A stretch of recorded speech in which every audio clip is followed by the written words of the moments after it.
Ito ang ginagawa ko na Panasonic top load automatic washing machine, 7 kg.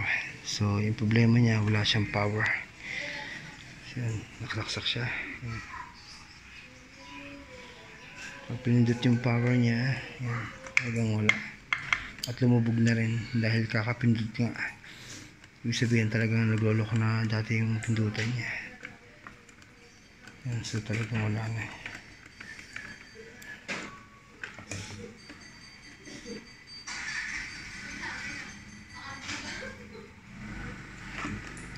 So yan, gagawin ko ngayon yung board niya. So hopefully repairable para hindi kailangan palitan.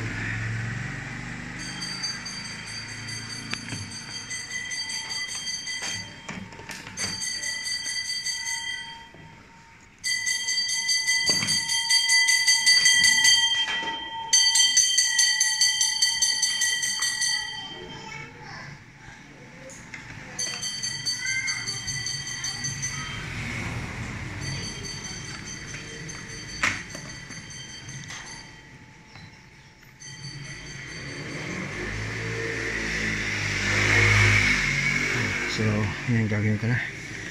So, mamaya ako yun ito.